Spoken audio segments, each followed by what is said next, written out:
Some guests on the Tomorrow Show stay at the Sheraton Universal Hotel, a Sheraton Showplace Hotel. For reservations, call free 800-325-3535 or have your travel agent call. Before we get to out here, one other thing about that train room that we just saw, the two of them.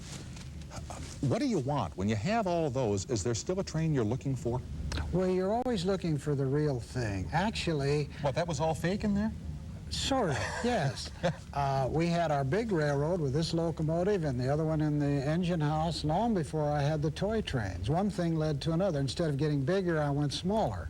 But when you have the trains that you have, is there one piece somewhere in a catalog that you don't have that if you could find it you would give an arm and a leg for? Well, not an arm and a leg, but that you'd want to have? I might give $2 or $3 for it.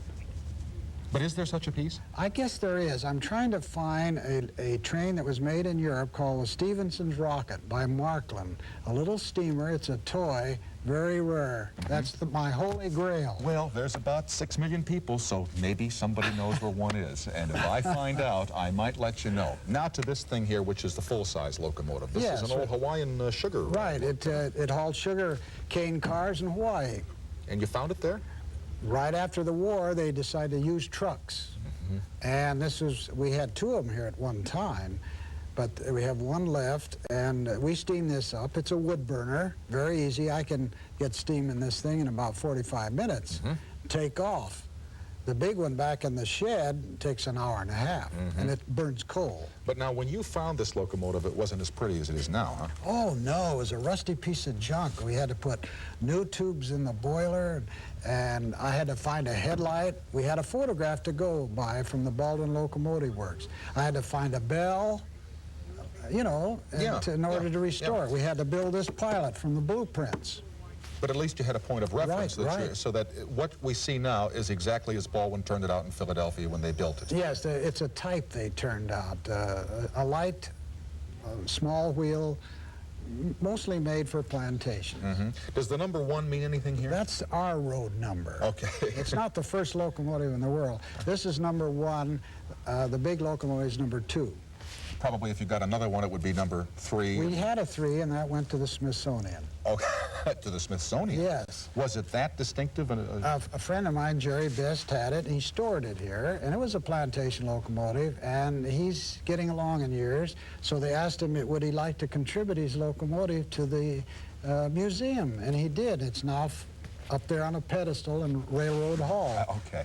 Now, the windmill that's here, which isn't turning because it's not a windy day in California, where does that come from? That is a very old windmill. That's over 100 years old. It's made all out of wood.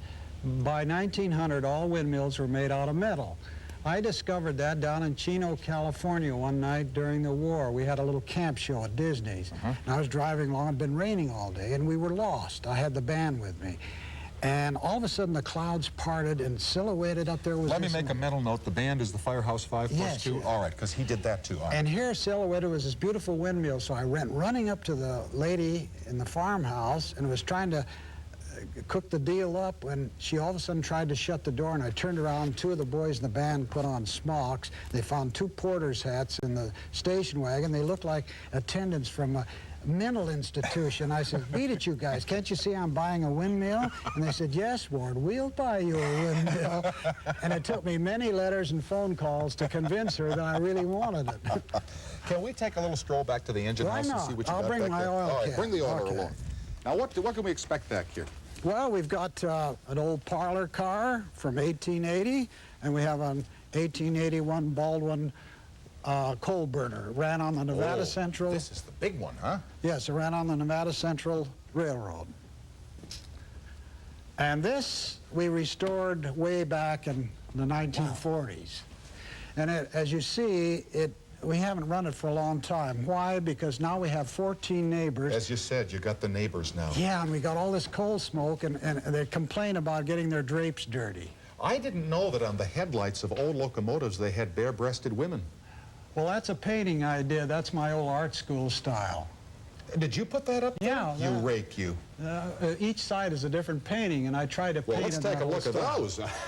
Are there any more like those? The one on the other side is better. Oh, no, we can't. I'll show it to you after the show. All right, do it privately. But now this thing here came from this locomotive? The Nevada Central Railroad. Okay. And We bought it in 1938, just as they tore up the track. And had a new boiler just 2 years before, so we saw a lot of service here. Doesn't it drive you a little bit wacko to know that you can't fire it up? I mean, can't you make a deal with these people around here? Well, we take it out with a little wood burner. That seems to be okay. This is a big problem. We have to have air brakes on this, and when we want to stop the little, we just throw it in reverse. Oh, I see. Okay. Now, what about this coach over to my left here? Well, that's a beautiful old day coach, parlor car, whatever you want to call it, and it ran on a little line from Keeler, California up to Mount House, Nevada. And it's about 1880. And it seats about 45 or 50 people. But this is what people went across the country in. Can you... Yes. Not on this particular railroad, but cars like this. That's true, and all the platforms were open, and when you wanted to go from one car to another, if it was snowing or hail or sleet, why, you got wet. Also, tell me about the coupler. Is this a Lincoln pin? Yes. The old couplers, this was a combination. This is an automatic coupler here. But a lot of the cars, when they put the automatics on, had to make arrangements for the old time coupler, which was made a Lincoln pin, and you slipped it in like this, and then the other car had one you dropped. Very dangerous. A guy had to come in to uncouple and pull this out, whereas on the automatic, he can stand over here.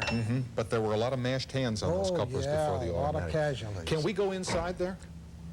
Why not? All right. After these words from our sponsors and stations, we'll continue from the Grizzly Flats Railroad, and we'll be inside coach number 5, number 5 being local road number. Yeah. And if there were more coaches, they'd be 6, 7, 8. Yes. Be right back after these announcements.